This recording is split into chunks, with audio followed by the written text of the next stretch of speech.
Muy buenas noches, bienvenidos a Signo Pesos, la economía al alcance de su pantalla. Estos son los temas claves de hoy. Moody's enciende las alarmas. A esta agencia calificadora de riesgo le preocupa el deterioro fiscal del país y también el elevado grado de polarización política que hay en Colombia. Ya les contamos lo que dijo su vicepresidente y analizaremos el tema y sus efectos con César Pavón de la firma Corfi Colombiana. El gobierno paga sus deudas por subsidios. El ministro de Minas y Energía, Edwin Palma, reveló que el gobierno giró hoy 2,5 billones de pesos a las empresas de energía para saldar una deuda que ponía en riesgo a millones de usuarios. Les tenemos los detalles.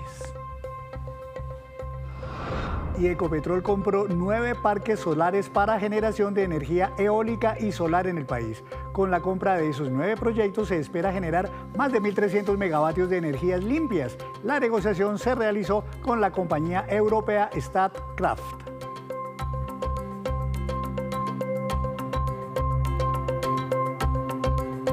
Y comenzamos esta emisión de Signo Pesos hablando de unas preocupaciones muy serias que planteó hoy sobre Colombia la firma calificadora de riesgo Moody's, una de las más prestigiosas del mundo.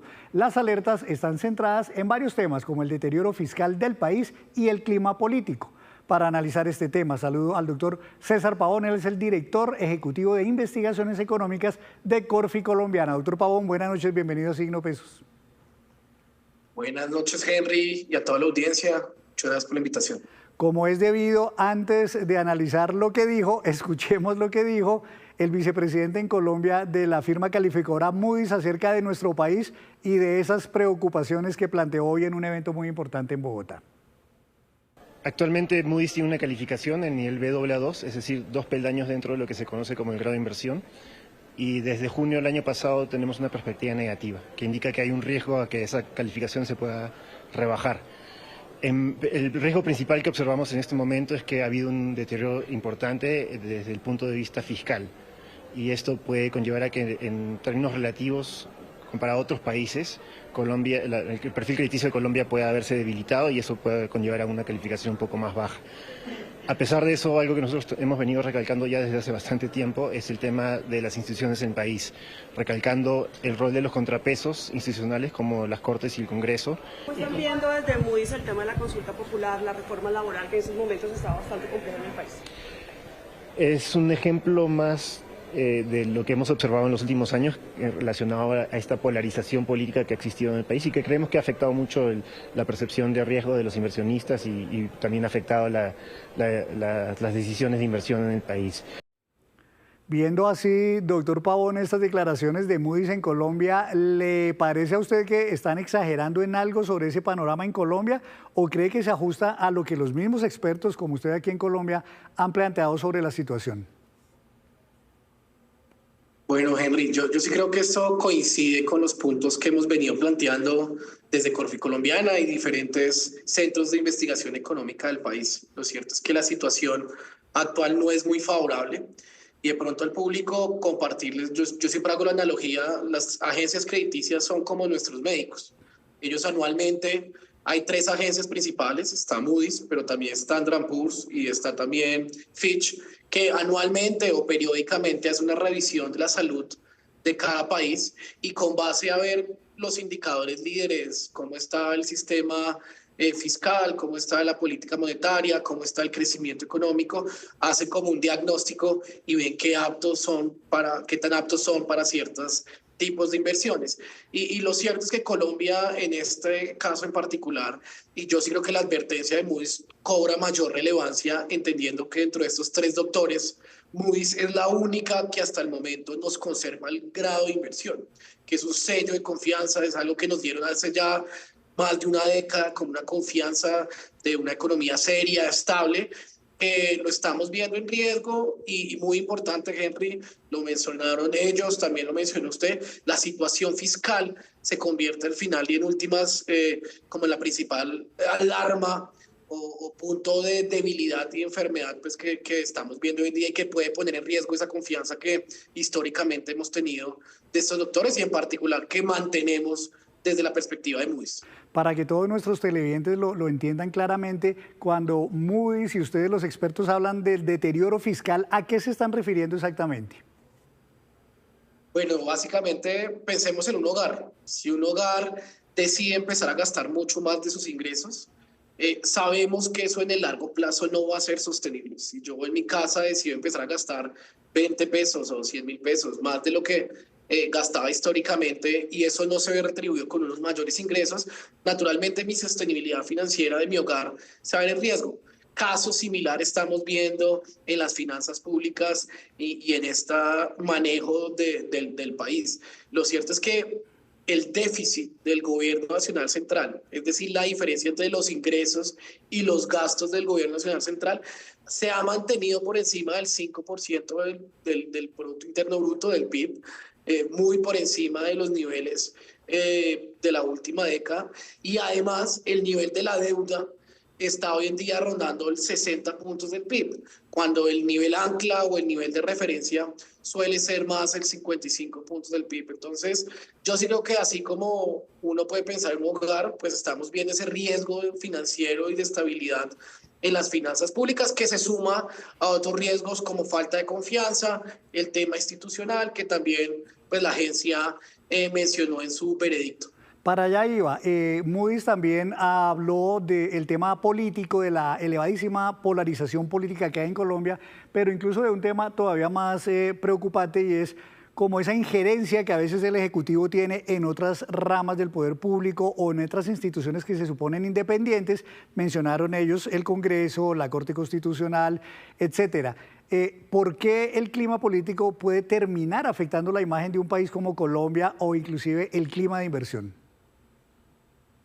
Bueno, algunas personas se atreven a decir que en Colombia la política y la economía se han ido en caminos contrarios o en caminos diferentes.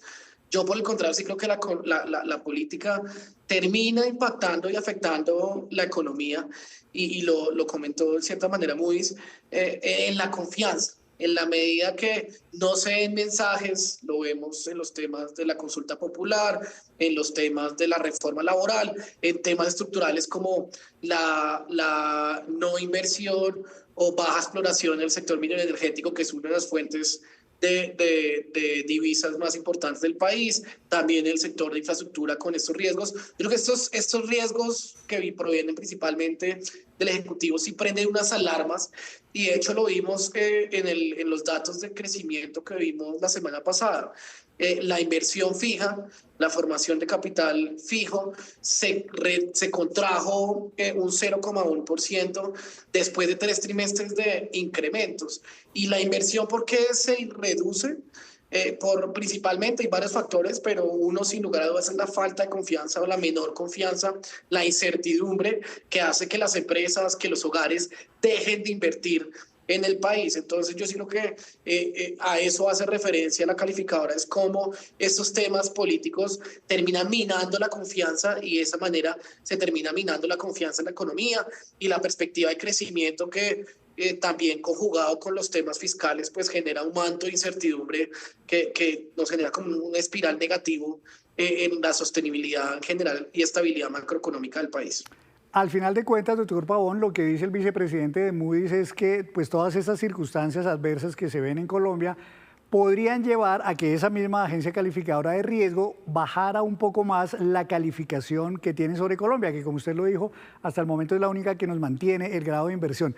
¿Qué implicaría para Colombia perder ese último, digamos, sustento que tenemos para ser atractivos ante los inversionistas? ¿Eso en qué se traduce, por ejemplo, para el ciudadano común, que le bajen al país la calificación? Bueno, pues yo sí creo que sería una mala noticia para el país, aunque pues ya algunos analistas se atreven a advertir que es muy probable que llegue a pasar posterior a la publicación del marco fiscal en junio. Pero esto sí, no hay que negarlo, va a tener incidencia en toda la economía, partiendo del hecho de que, digamos que refuerza los argumentos de una menor confianza en la economía colombiana, que podría hacer que más fondos extranjeros se vayan del país, menos fondos extranjeros lleguen al país. Eso también se podría traducir en unas tasas de interés más altas, que al final, y para allá el ciudadano a pie, ¿esto por qué le debe interesar? Pues esto es unas mayores tasas de interés, una menor inversión de la economía colombiana, un menor crecimiento de la economía colombiana, un menor empleo de la economía colombiana y por supuesto esto afecta a todos los hogares, en particular a los más vulnerables que son los que en momentos de gran vulnerabilidad más se ven afectados. Entonces yo sí creo que no se puede ver algo como abstracto, sino por el contrario es algo que nos debería preocupar y yo sí confío y debo advertir que en cualquier caso yo sí confío y se ha mostrado que dentro de esta discusión polarizada el sistema democrático y los pesos y contrapesos han mostrado ser efectivos.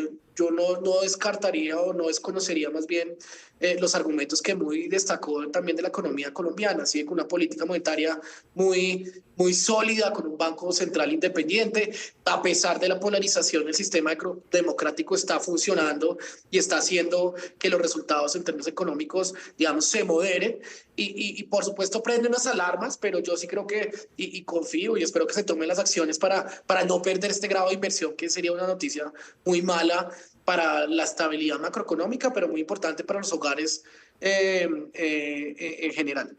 Pues ojalá así sea, que no lleguemos a ese extremo de seguir perdiendo esa calificación que tenemos, doctor Pavón, y bueno, ojalá que este campanazo para el gobierno sea atendido. Muchas gracias, doctor César Pavón, desde Corficolombiana, por estar aquí en Signo Pesos. A usted, Henry, y a toda la audiencia, mil gracias por la invitación. Las advertencias sobre el deterioro de la situación en Colombia y su imagen, su impacto ante el extranjero. Hacemos así una breve pausa, pero cuando regresemos espere las críticas y preocupaciones que generaron las nuevas preguntas de la consulta popular. Hablamos con un ex ministro de Salud.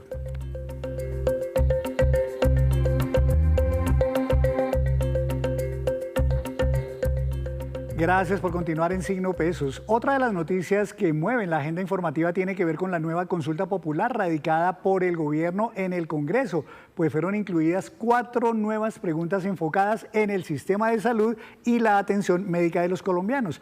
Expertos aseguran que son promesas que podrían quedar en el aire y que requerirían de un análisis estricto para transformar el sistema de salud. Nicole Buitrago habló con un experto. Nicole, adelante.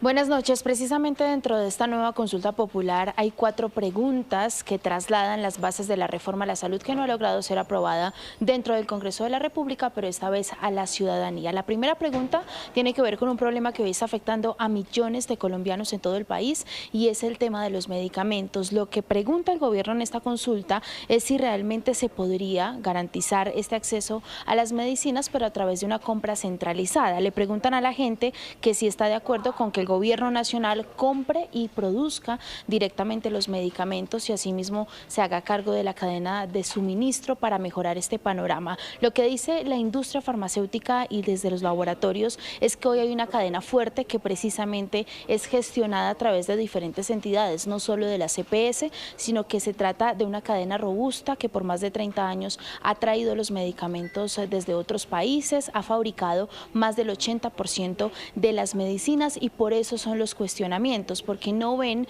como una centralización la posibilidad de mejorar este panorama, sino básicamente que la mejoría estaría dentro del financiamiento. Escuchemos lo que ha dicho el exministro de Salud Alejandro Gaviria al respecto. Es una pregunta extraña porque termina diciendo si la gente quiere que le entreguen sus medicamentos de manera oportuna y completa. Por supuesto, todos queremos, pero los medios son extraños. Es una pregunta engañosa, voy a decirlo de esta manera.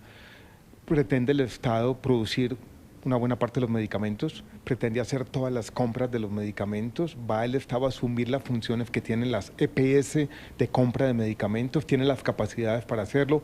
¿Qué institución va a hacerlo? ¿Por qué el gobierno nacional no apoyó al distrito que con Sinovac tiene una empresa que se llama Colombia Bio para producir biotecnológicos y vacunas? Yo no entiendo esta pregunta sinceramente. Para hacer compras centralizadas de algunos principios activos, por ejemplo, de algún medicamento biotecnológico que necesite el sistema, el gobierno puede hacerlo. O sea, esta es una pregunta que trata de apelar a la emoción de la gente, sobre todo al problema actual del sistema de salud, en la cual la entrega de medicamentos es quizás el principal problema, diciendo si el Estado los produce y los compra se va a resolver el problema. Yo tengo muchas dudas. Hay una industria nacional, hay una industria internacional, hay una parte de la industria internacional que produce sus medicamentos en Colombia, parte de los medicamentos se importan. Esa industria es una industria fuerte. Colombia no tiene problemas de producción de medicamentos. Hay para algunos principios activos de desabastecimiento. El gobierno le paga a la CPS por afiliado y eso implica pagar por tratamientos y medicamentos por anticipado. Y las EPS contratan a su vez unos gestores farmacéuticos que hacen toda la cadena logística. Esto es, compran los medicamentos a la industria y los distribuyen con diferentes farmacias o muchas veces los distribuyen también a los hospitales. Hospitales también compran medicamentos directamente, los que necesitan para hacer las funciones. Esto es, para la gente, esto es un procedimiento que es muy descentralizado. No lo hace una sola entidad, lo hacen muchas entidades al mismo tiempo. Es una industria compleja, esto no puede centralizarse. O sea, el Estado no puede de la noche a la mañana asumir todas las funciones complejas de un sistema de salud. Pero también traslada otra de las bases de esta reforma a la salud y es la polémica transformación que ha planteado el gobierno de las EPS a gestoras de salud y vida. Lo que le preguntarían a la ciudadanía es si está de acuerdo con que estas entidades se transformen únicamente en coordinadoras de todo el sistema de salud, pero que no manejen lo que dice el gobierno se ha denominado como intermediación financiera, es decir, que el Estado pague directamente a las clínicas y a los hospitales por estos servicios. Escuchemos. Esta es una pregunta que recoge como el núcleo de la reforma a la salud.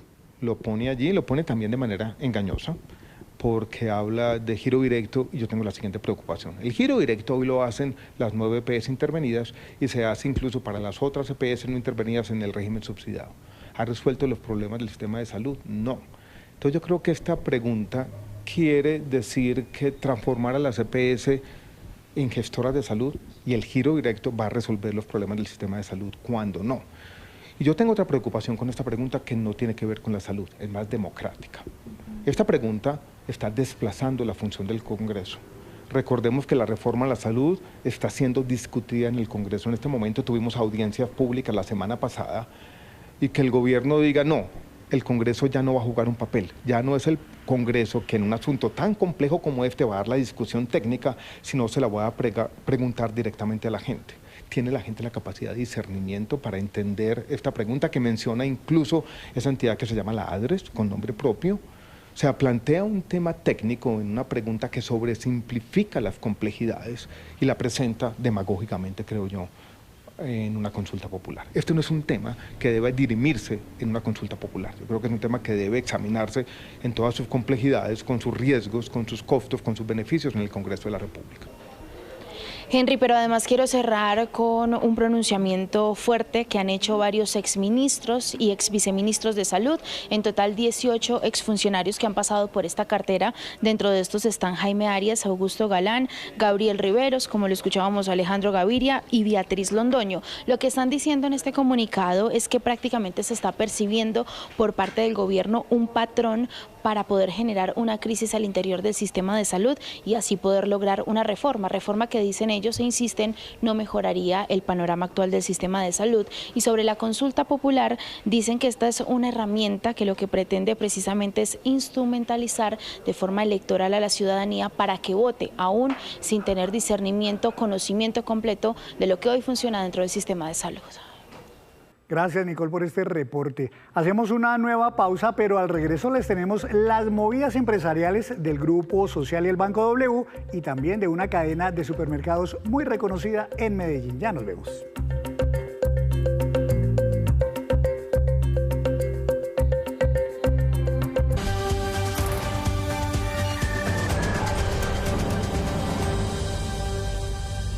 La primera movida empresarial de esta noche corre por cuenta de la Fundación Grupo Social. Don Víctor, buenas noches. Don Henry, buenas noches, ¿cómo ha estado? Esta fundación es la propietaria del Banco Caja Social y anunciaron la adquisición del 51% del Banco W.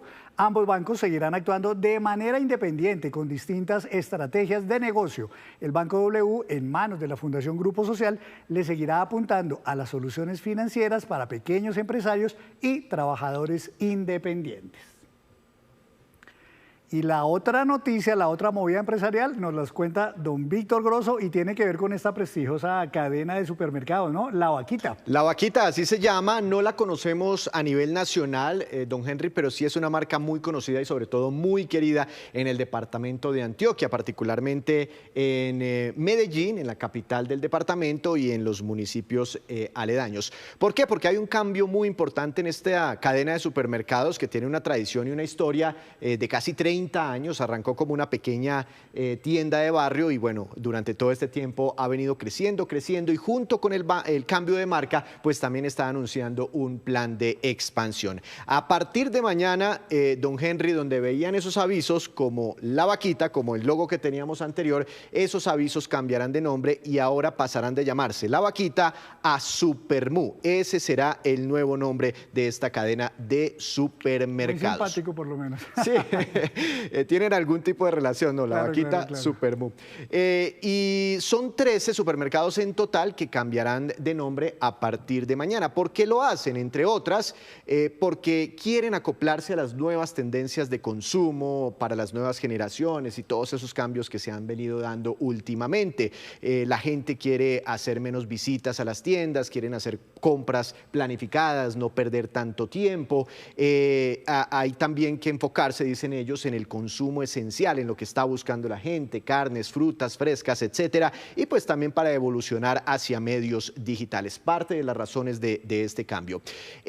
Además, como le decía, esto viene acompañado de un plan de expansión. Buscan en los próximos 5 años la apertura de 25 tiendas adicionales y nos compartieron un diseño. Este es apenas un diseño, todavía no es una imagen real porque esta noche harán los cambios de los avisos y más o menos así quedarán estas tiendas con el nuevo logo, con la nueva fachada y bueno, arrancarán una nueva era. Pues todo tiene su razón de ser en estas movidas empresariales. Don Víctor, muchas gracias.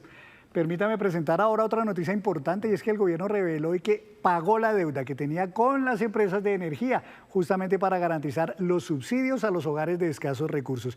El ministro de Minas, Edwin Palma, explicó de cuánto fue ese pago.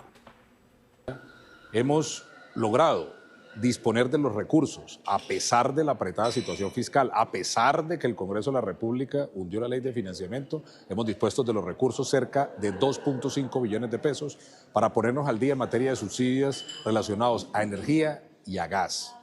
Con esta decisión, con este esfuerzo del Gobierno Nacional, enterramos de una vez por todas esas amenazas de los líderes de oposición, acompañados por algunos líderes gremiales, de apagón financiero y apagón del sector eléctrico.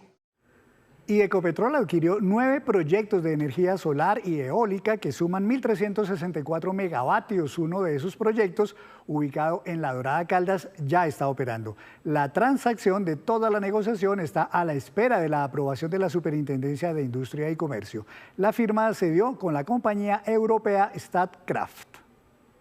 Esta es una adquisición muy importante. Son prácticamente 9 proyectos. 3 de los cuales están listos para iniciar construcción, uno ya en estado operativo, el Portón del Sol en La Dorada Caldas, 128 megavatios pico de capacidad de energía solar. Y tenemos 6 proyectos más, 5 proyectos más exactamente, en las regiones de Córdoba, Sucre y La Guajira. En total suman 1.360 megavatios, 750 son eólicos en La Guajira. Y antes de despedirnos los dejo con este dato interesante, los idiomas más hablados en el mundo. El inglés en primer lugar, 1.132 millones de personas lo hablan. Mandarín, 1.117 millones. El hindi, 615 millones. Español, 534 millones. Y en quinto lugar el francés, con 280 millones de personas que lo hablan. Y así terminamos por hoy. Los esperamos mañana con una nueva emisión y toda la información económica que usted necesita saber. Esto es Signo Pesos, la economía al alcance de su pantalla. Buenas noches para todos.